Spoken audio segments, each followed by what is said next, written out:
And now please take out your textbooks and turn to page number 61. And when I'm explaining, please pay utmost attention. I do not want anyone to lose focus. And I hope those pencils of yours are ready. Do you understand? I'm going to be pretty annoyed if you don't pay attention to my explanation. Worried children? Must be surprised. What's wrong with ma'am? Why is she talking to us like this? Why? Would it be better if I tell you, children, take out your textbooks, open to page number 61, and I'm going to explain the poem Amanda to you. So please see that you remain focused, and I hope your pencils are ready. Underline the difficult words, follow the explanation, and be prepared. Okay? So what was the difference, children? It's the tone in which I spoke, isn't it? So the tone with which we speak does make a difference. If the tone is polite, maybe the response is better. If the tone is harsh, who knows, you might actually stop listening to me and start dreaming of something else. Let's see what Amanda has to do and say to her mother's instructions, right?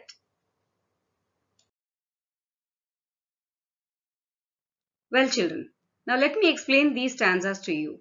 Now, if you see, I've highlighted some words over here for you. Hunch, slouching, languid, emerald, soul, inhabitant, mermaid, drifting, and blissfully. And you'll also see that these lines are written slightly differently than the other poems.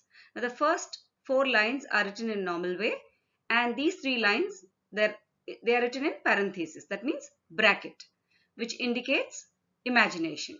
Now, these first 4 lines are spoken by Amanda's mother, and these 3 lines belong to Amanda. Okay, so you see, let's just run through the meanings of these words. Hunch is to walk or sit with your shoulders stooped a little bit. Slouching again is sitting lazily and not with a good posture. Languid is very slow and relaxed. Emerald is a kind of green. Soul is only. Inhabitant is resident. Mermaid is a creature which is half woman and half fish. Drifting is moving slowly and peacefully, you can say on water, and blissfully is joyfully or in a relaxed way. Now, if you see in these lines, Amanda's mother says, don't bite your nails, Amanda. Don't hunch your shoulders, Amanda. Stop that slouching and sit up straight, Amanda.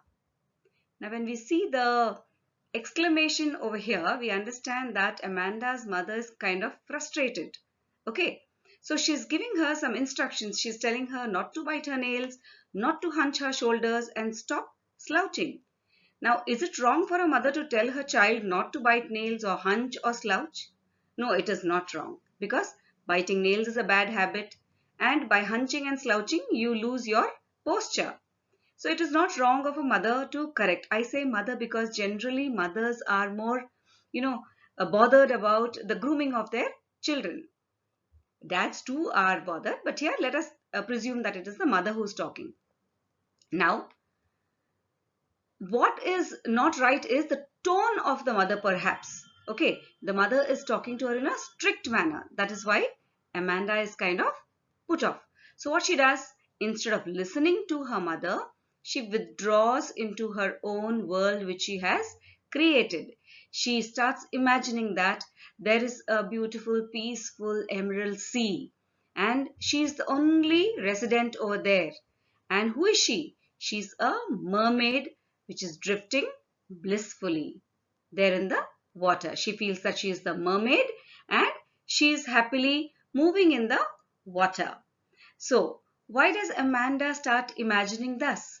Because she is not at all interested in listening to her mother's constant harassment, her nagging.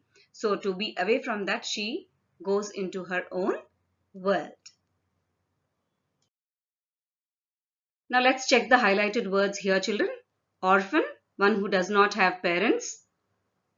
Pattern, to make designs. Hushed is quiet or still, and bare is not covered. Now let's see what Amanda's mother is telling now. She's telling Amanda, did you finish your homework, Amanda? Did you tidy your room, Amanda? I thought I told you to clean your shoes, Amanda. Now what is the mother trying to tell here? She's reminding Amanda if she had finished her homework. She's asking her, did you finish your homework, Amanda? And once again, did you tidy your room, Amanda? She's worried about the homework, the cleanliness of the room, and then she must have already told her to clean her shoes. So there's another reminder here. I thought I told you to clean your shoes, Amanda. So you see constant instructions, one after the other, some instruction or the other. So you see, Amanda is actually under the constant monitoring of her mother. So Amanda does not like maybe to be told again and again something. So about her homework, maybe about her room, or maybe about cleaning her shoes. So what she does, she again imagines something. Now she tells, I am an orphan roaming the street. I pattern soft dust with my hushed bare feet. The silence is golden, the freedom is sweet. Now why does she imagine that she's an orphan? Now she's so fed up of the constant nagging of her mother that she wants to be an orphan. She feels it's better to be without parents than be constantly told something. And then her mom is asking her to clean her shoes. So she imagines the opposite. She says, I pattern, I make designs. Where? On the dust, on the floor, no, on the ground. Maybe she's walking on the streets like an orphan. And there she says, I can make dust patterns on the dust with my quiet, bare, uncovered feet. Her mother is talking about shoes over here, and she's imagining her feet are bare. So just the opposite of what her mother wants her to do. And then she tells, the silence is golden, the freedom is sweet. Now why is she yearning for silence over here? Maybe it is the result of the constant nagging of her mother that she is yearning for silence. She's in fact angry with her mother for constantly going after her and not giving her space for anything. So with that yelling and shouting, she is so angry that she yearns for silence and feels it's better to be an orphan. Now let's see the highlighted words in this stanza, children. Acne, pimples. Rapunzel is a fairy tale character. Tranquil is peaceful. Rare is something that is uncommon. Now in these lines you can see Amanda's mother reprimanding her for eating a lot of chocolate. So she tells her, don't eat that chocolate, Amanda. Remember your acne, Amanda. Will you please look at me when I'm speaking to you, Amanda? Now every mother is worried about her daughter looking beautiful. They are worried that if they eat too many chocolates, they might get acne, pimples. So Amanda's mother too is worried about her. But then she goes on nagging her about it, one after the other. She goes on telling her something or the other. And when Amanda is not looking at her, she tells, will you please look at me when I am speaking to you, Amanda? So she's getting angry also that Amanda is not looking at her. So because of this constant nagging, Amanda again withdraws into her own world. Now this time she feels that she is Rapunzel. Now Rapunzel is a German fairy tale character. This fairy tale character was captured in a tower by a wicked witch, Dame Gothel. Now this witch used to climb the tower, which was very high, with the help of Rapunzel's long hair, which Rapunzel used to let down through her window. So now Amanda wants to be Rapunzel because she feels that life in the tower will be peaceful and so uncommon. And she promises that she is definitely not going to let down her bright hair because she does not want to have any connection with any human being. Okay, so just because of her mother's constant nagging, this is what Amanda wants to be. So you see, because of her parents' constant nagging and harassment, she does not want to have any human connection. So now we've come to the last stanza of this poem, children.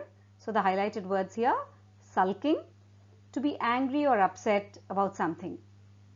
Moody, to be of an unstable mood, sometimes angry, sometimes sad, sometimes irritated. So these two words actually, sulking and moody, are interrelated. And nagged is harassed or constantly being told something.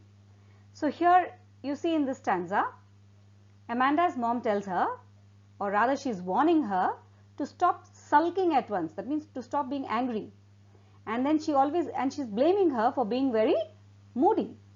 Now you see, Amanda is constantly being told to do something or not to do something, and yet she is not allowed to react. Now if she becomes a little emotional, her mother gets angry and she tells her, anyone would think that I nagged at you. So she says that if Amanda is sulking or moody, then what is she worried about? She is worried that people might think something bad about her. They might think that Amanda's mom is a dominating kind, that she goes on nagging and harassing Amanda. So she's more worried about that. So it's very ironical actually, She's actually nagging her, and then she tells, don't be so sulking or don't be so moody, Amanda. People would think that I nagged at you. So isn't it very strange and ironical? There's no doubt her mother is worried about Amanda. She's worried about her grooming. She's worried about her responsibilities. Okay. But then there's a way to tell children what to do and what not to do. So if we are constantly harassing them, if we are constantly nagging them, definitely children are going to be a little withdrawn. So maybe a friendly attitude from the parents might in fact make the children more obedient. Do you agree with me, children? So can we blame Amanda for going off into her dream world? I don't think so, isn't it? Now let's check the poetic devices used in this poem, children. Now in these lines, first and second stanza, first we go with rhyme. Now let's check the rhyme scheme of these lines. If you see, Amanda, Amanda and Amanda rhyme with each other, so we give them A. And then straight does not rhyme with Amanda, so it is B. So here it is AA, BA. And here it is C, me, blissfully. All these three rhyme with each other, so it is C, C and C. So the rhyme scheme is AA, BA, CC, C. Sorry. Next is Anaphora. Now Anaphora is the repetition of a word at the beginning of consecutive sentences. So here the word don't is repeating in these two sentences. Next it is assonance.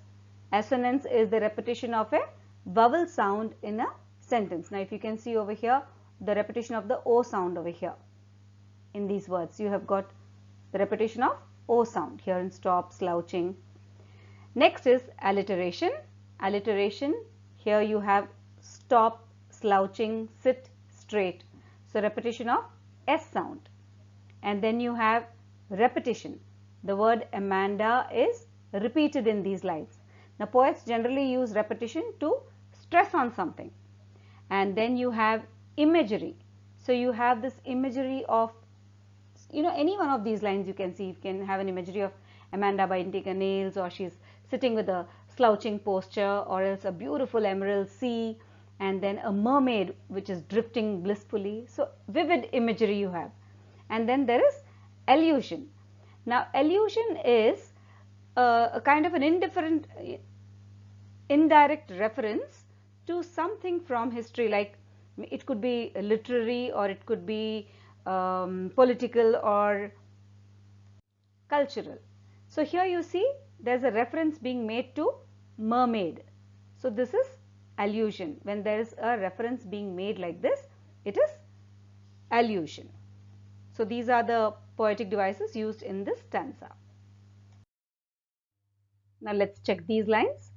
Here too the rhyme scheme is the same. Amanda, Amanda, Amanda. So A, and then shoes does not rhyme with Amanda. So B, and then street, feet, sweet, rhyming with each other. So C, AA, BA, CC, C. Then you have anaphora again. Did, repetition of the word did at the beginning of these sentences. And you have this repetition again, Amanda repeating in these lines. And then again you have assonance, repetition of the vowel sound. You've got U repeating, O repeating in these words. So repetition of the vowel sound, not at the beginning of the word, but in the middle or anywhere in the word, that is assonance. Now let's check the poetic devices in these lines, children. You have again the rhyme scheme A, B, A, C, C, C. Here it is Amanda, Amanda, Amanda. So A, and then you and Amanda don't rhyme, B. Then you have care, rare and hair, C. Then you have assonance, repetition of the vowel sound. You have the repetition of the vowel sound O and also the repetition of the vowel sound E. You can see over here in please, me, speaking. You have both O and E repeating over here. So assonance and consonants are not the repetition of those sounds at the beginning of the words, but you can see them in the middle of the words. You also have consonants. It is the repetition of the consonant sound. Here you have the repetition of the R sound. You can see in tower, tranquil, rare. So R sound is repeated. And then you have repetition of Amanda, the word Amanda over here, and allusion also. Here there is a reference to a fairy tale character being made. Rapunzel is a fairy tale character. So here she is being compared with Amanda. So these are the poetic devices used in these lines. Now let's check the rhyme scheme here. It is again Amanda, Amanda, A, U does not rhyme with Amanda, so B, again Amanda, A. Then repetition of the word Amanda, and also you have alliteration. Alliteration of the S sound. Stop sulking. So children, I hope you have understood the explanation of the poem and also the poetic devices that have been used in this poem. So children, with this we come to the end of the explanation and poetic devices of the poem Amanda, and I hope that you enjoyed the poem. And I wish that you understand what your parents are trying to tell you and be a little more obedient. And I also hope that your parents understand you and give you a little more space for yourselves. And with that hope, I take leave. Take care. God bless and thank you.